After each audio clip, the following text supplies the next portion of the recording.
Despite having social connections, men might experience loneliness, especially if they feel they can't openly discuss their feelings or vulnerabilities with friends or family. As we close this week out with common issues men deal with but do not openly discuss, remember that it's okay to be able to share what's on your heart. Don't allow yourself to suppress all that guilt and pain from the past. Find an outlet and open up. Get it off your chest and dump it. Let it go. Just think of how much freedom you'll have when you do.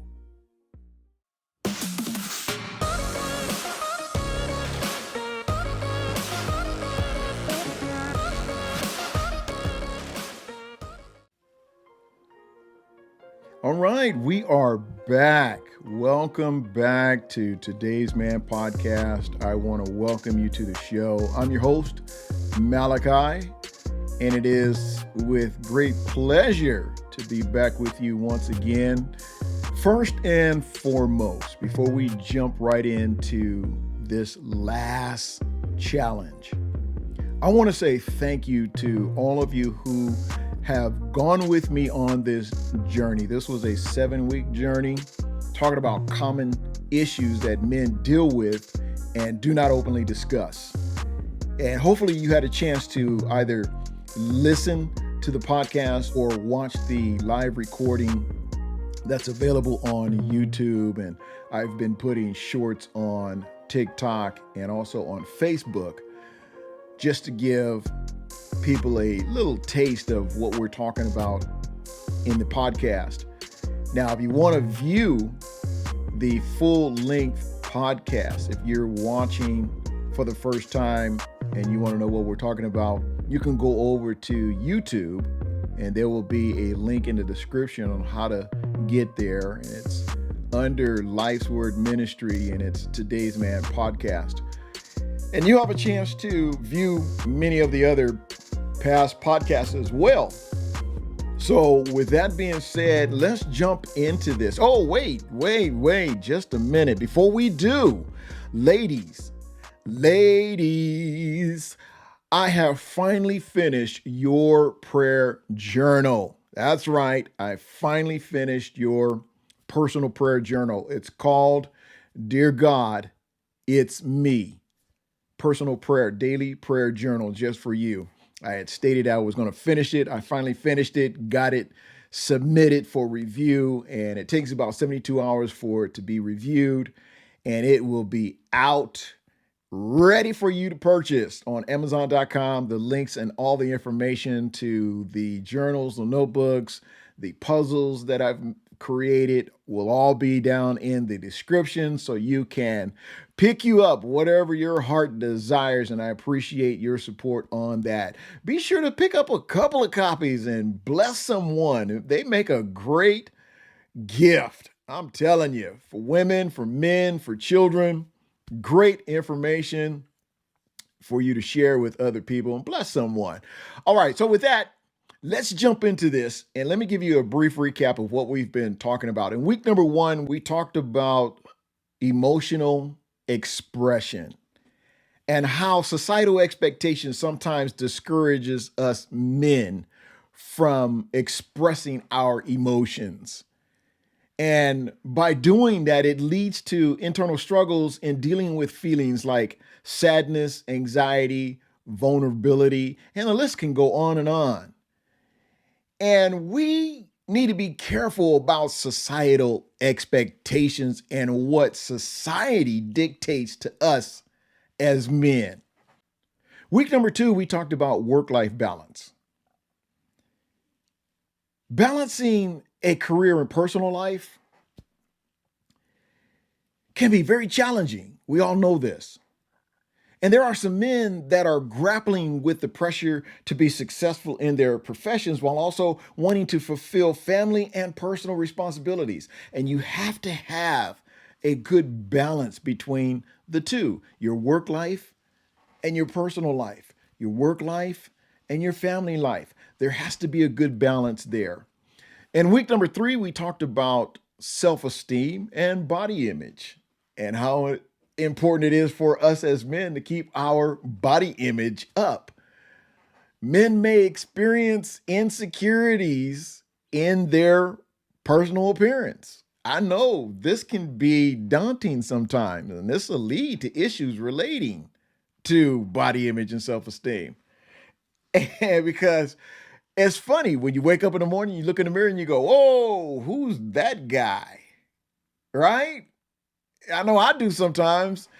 I think back on the times when I was a single dad and I'd get up early in the morning, get the kids up, get them dressed, get them fed, off to school. I go to the gym 3, 4 hours a day. I'm in the gym. I'm just racking them up. I'm just, doing my thing. I want to look good. I was single, I want to be tight in certain areas and stuff. Now I look in the mirror and be like, oh, oh, that six pack, man, it looks like a 2 pack or a 40 or a keg. Something wrong there. But that right there can have issues in the area of self esteem if we allow it. We need to be careful with that side of our life and not allowing our self esteem to take a skid because of the way we look. Now, if you don't like the way you look, I got a suggestion: change it one day at a time. Don't look at the whole staircase, because if you look at the whole staircase, it's overwhelming. But take one step at a time, and before you know it, you'll be at the top of the staircase. All right. Week number 4, we talked about mental health stigma. And there's often a stigma around men seeking help for mental health issues. And why is that? Because one, we don't want to be judged. So there are many men that hesitate to discuss feelings of depression, feelings of stress, or any other mental health issue or concerns due to judgment. People don't want to be judged. We don't want to be judged. You don't want to be judged. And this is one reason why we men hesitate from discussing these areas. In week 5, we talked about relationships challenges. I know many men face difficulties in their relationships. Now, whether that's communication issues or navigating conflicts or even grappling with societal expectations regarding masculinity within the partnership. There's a lot of societal expectations when it comes to masculinity in a partnership. And again, we don't have time to really dig back into that, but we need to be careful in how society wants us to portray ourselves within our partnership with our wives. In week 6, we talked about fatherhood challenge. And we all know how important fathers are in the home. In fatherhood challenges, fathers may have concerns about meeting expectations as parents. Why? Because, again, societal expectations. But then there's other reasons like juggling work and family life or providing emotional support for their children. I talked about this last week and how important it is for us as fathers to listen to our children, love our children, and support our children. I might need to do a podcast just on that aspect of fathers and children and how important it is for us to hang on to our children, love our children, and teach our children. Even if you are not in the home, you can still be a prominent father in that child's life. You can still be visible in that child's life, but you have to get your life together first. And that's very important for your child to see you have yourself together. All right. With that, let's move on to this week. This week, we're going to be talking about loneliness. Oh, my goodness. Loneliness can be a podcast by itself for a whole week in and of itself. Loneliness. There's so many areas we can talk about loneliness with men. It's never easy to talk about some of the things we deal with openly as it is. And I think that's where we as men, we need to change that. We need to be able to open up and express our feelings without being judged. We suppress a lot of hurt and pain. I know I have. Over the years, I've suppressed a lot of hurt and pain that I've dealt with, trying to figure out why did I go through it. Most cases is because of my own fault. It was me. I was the dumb in the situation. So if you're asking why these are happening, look in the mirror. You'll find out why. And the reason why we as men suppress a lot of hurt and pain is because of the way we have been taught growing up. Back in the 50s, the 40s, 50s, 60s, you have fathers that were telling their boys, don't cry, shut up, get up. You're not hurt. Pick yourself up. You're all right. Keep going.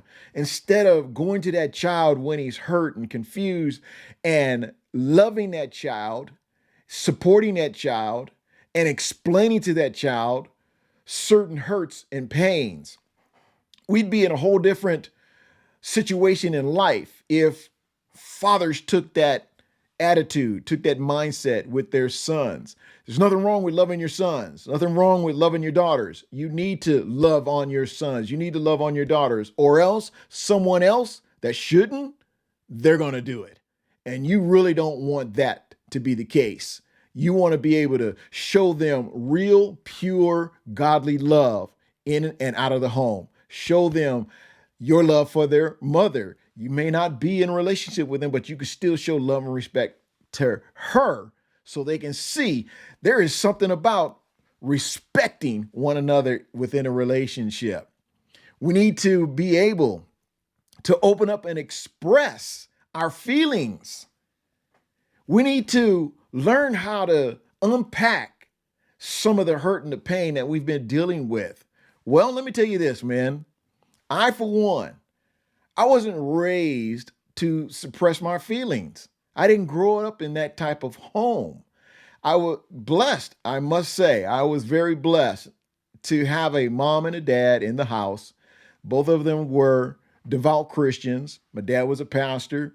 So my dad was a man, or my dad is a man who is not, and he was not afraid to share his feelings, to share his emotions, to express himself. We saw my dad be soft. We saw my dad be firm. We saw my dad be open and expressive with himself. Now, he was the silent type in the home because, as I stated last week, mom was the disciplinarian. She ruled with a switch and a belt. But dad was the one, if there was a problem, he took care of it. But he showed us how to be vulnerable at the right time. Loneliness within a home is a common emotional experience that many men face, not only in the home, but wherever they might travel.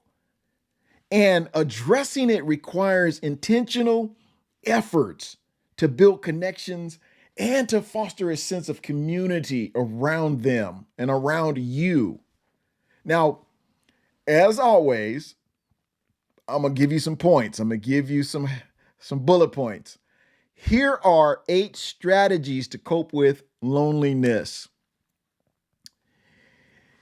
And I want you to understand the depth of loneliness. You can be in a crowded room and feel lonely. It's not just being by yourself that you feel lonely. There's a time in your life when you're going to feel loneliness even when there are people around. And the one thing that within a relationship, there's one thing that a man or a woman should not feel, and that's loneliness within their relationship. If you're married, you shouldn't feel lonely within your marriage. You didn't get married to be single. You didn't get married to act single.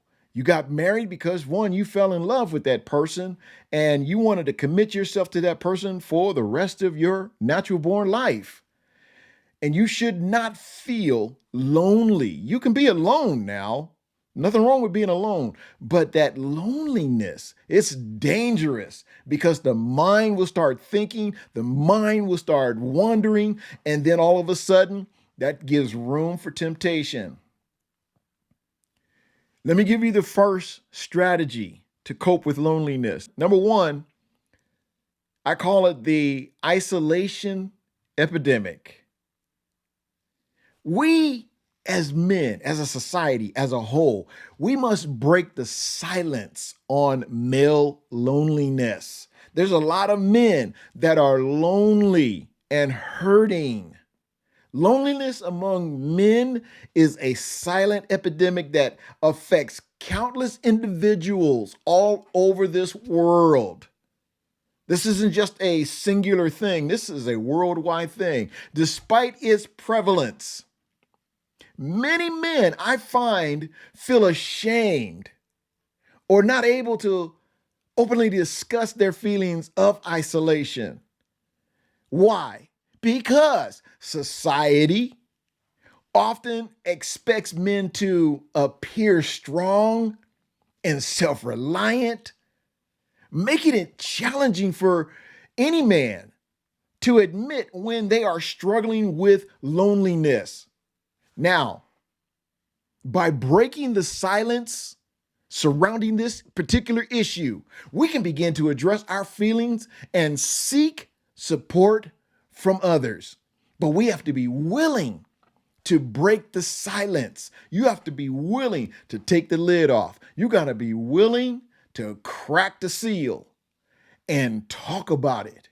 And this is why I'm here. This is why I do what I do, to help you. No, this isn't a long conference. This isn't a long session. This is 30, 40 minutes. And I'm trying to give you the best information, the best godly advice that I can possibly give you in this short period of time. Number two, navigating social expectations.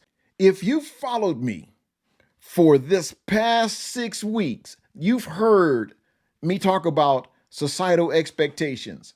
Well, overcoming the stigma of male loneliness. Society often imposes rigid gender norms that discourage men from expressing vulnerability and seeking emotional support. You see a man that's vulnerable, they want to call him soft. You see a man that's showing his emotions, they call him weak. As a result of this, many men feel isolated and unable to connect with others on a deeper level, all because of the way society dictates we as men ought to act, ought to carry ourselves. Now, granted, I stated last week that from what I see, not all men, but from what I see, there's not too many men that are stepping up to the plate to say, I want to make a difference in a child's life. I want to make a difference in a young man's life. I want to show this young man what it means to be a man. God created you to be a man, be a man. God created you to be a woman, be a woman. There is no confusion in God. It's a challenge, yes. Overcoming the stigma of male loneliness requires challenging outdated stereotypes and fostering environments where men feel comfortable discussing emotions without fear of judgment or ridicule. If a man is confused, if a man is feeling vulnerable, if a man is feeling weak because of the hurt and the pain and the disappointments that he's had over his life, he needs to be able to address that. How else are you going to be able to start the healing process unless you confess it, unless you address it, unless you talk about it?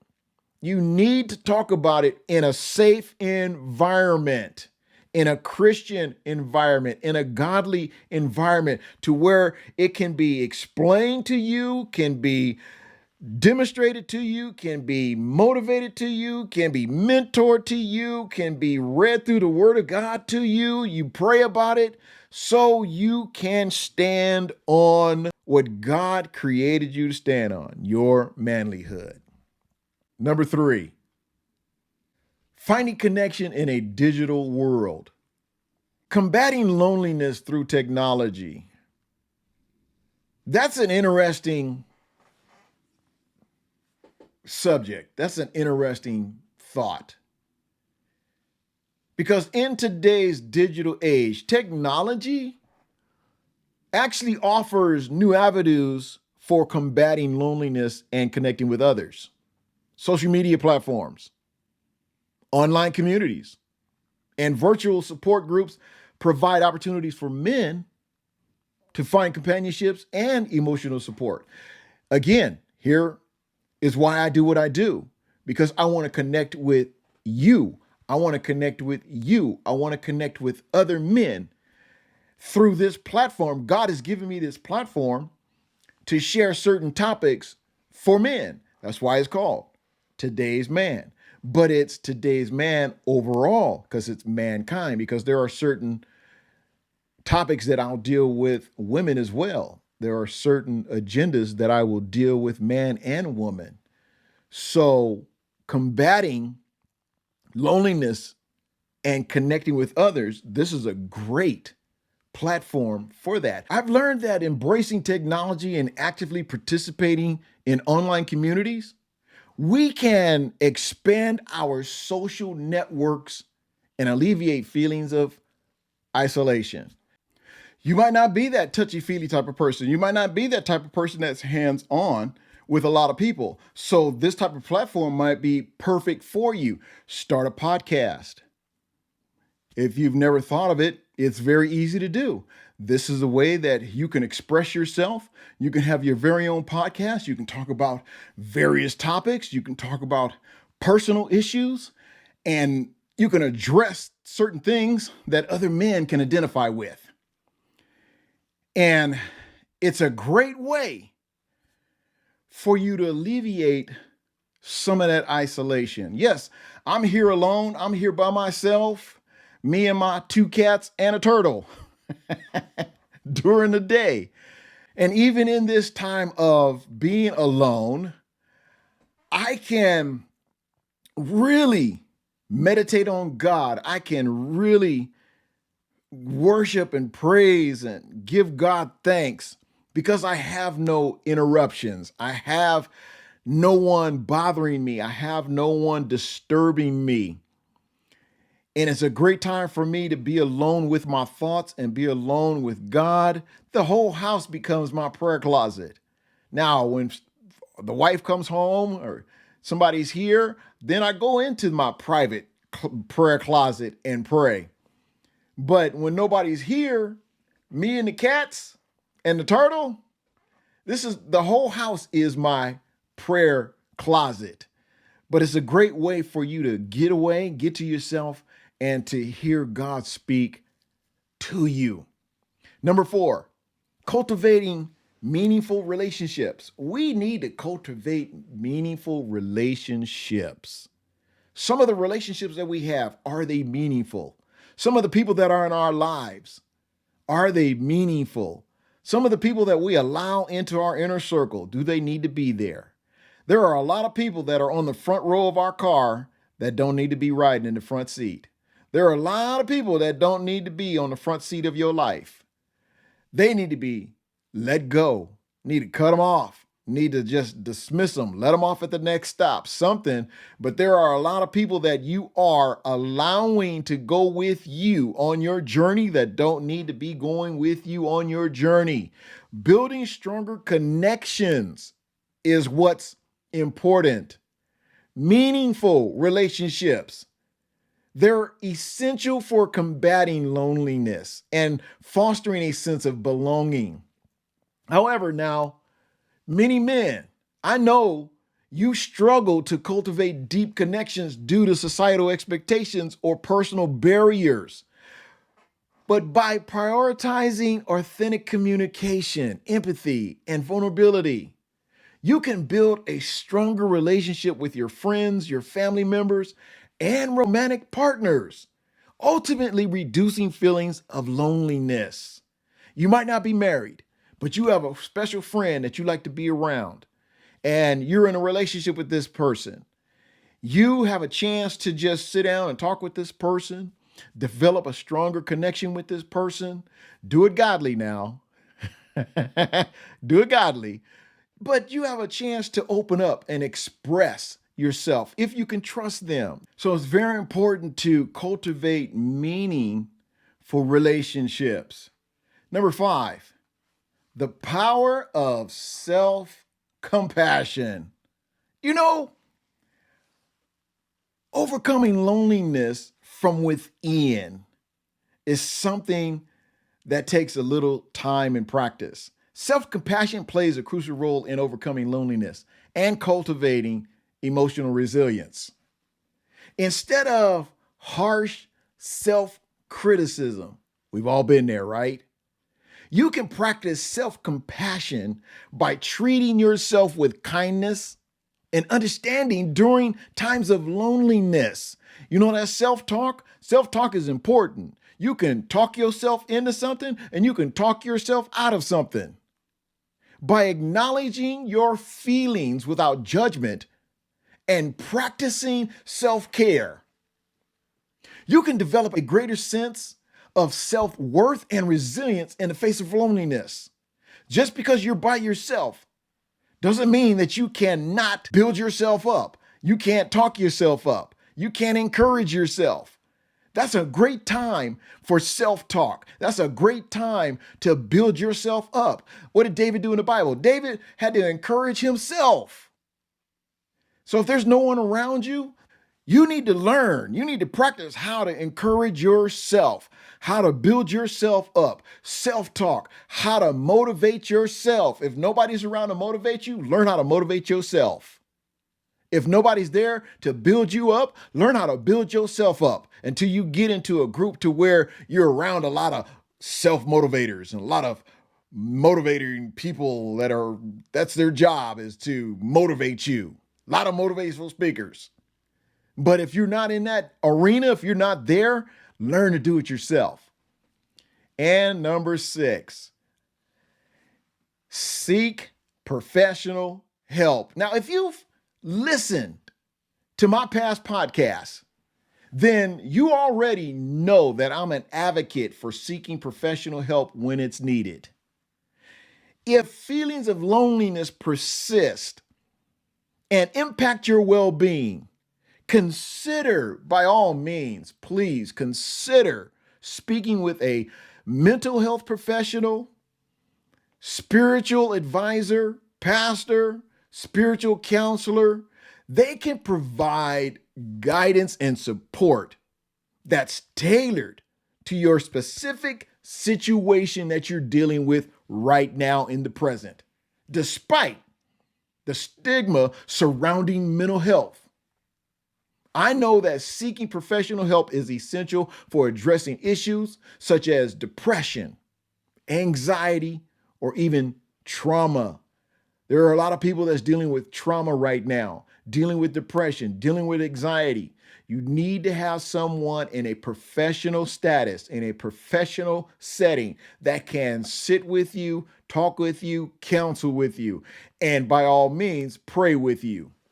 Despite the effectiveness of therapy and counseling in addressing loneliness and mental health issues, I know that many men hesitate to seek professional support due to stigmas or misconceptions.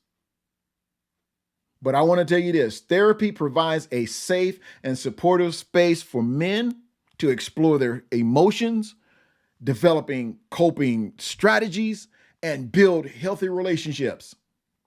By breaking down these barriers about therapy and counseling, we can access the support we need to overcome loneliness and thrive emotionally. Number 7, embracing hobbies and passions. This is an interesting one. Finding fulfillment outside of social interactions. I know engaging in hobbies and passions can provide a sense of purpose and fulfillment, even when social interactions are limited.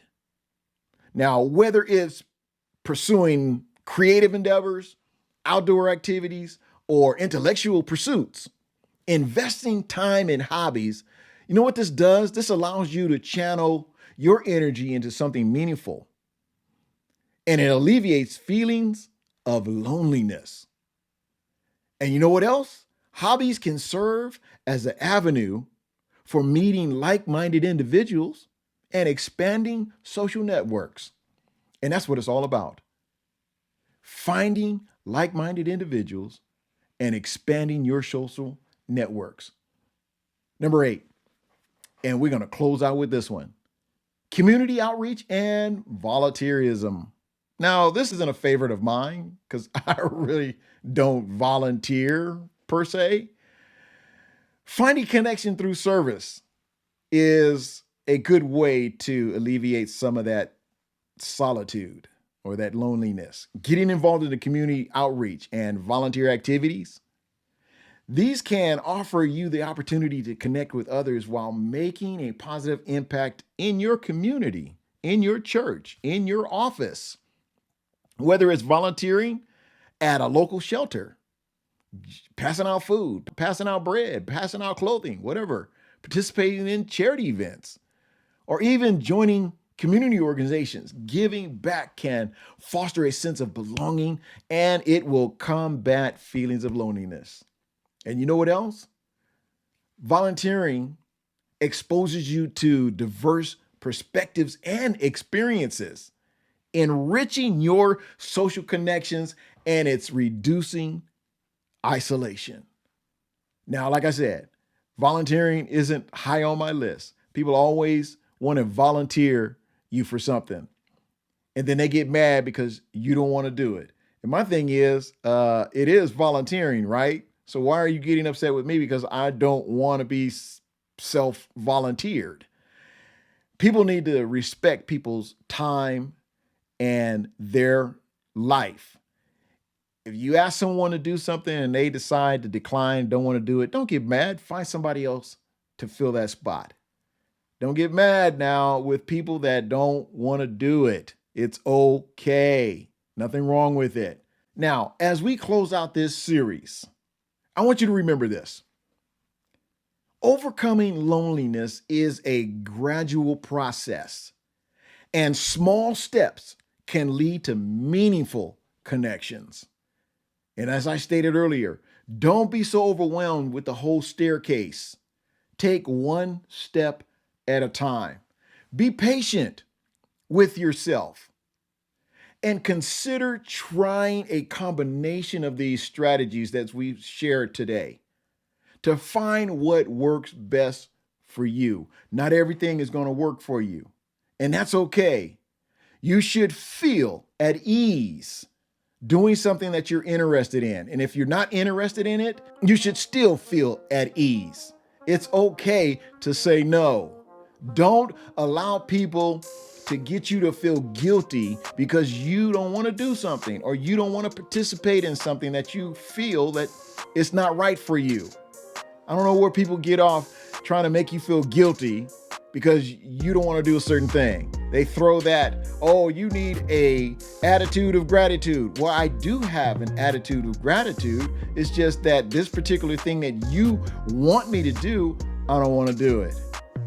So with that being said, ladies and gentlemen, until the next time, don't keep it to yourself. Share the wealth. Until we see each other again, be blessed.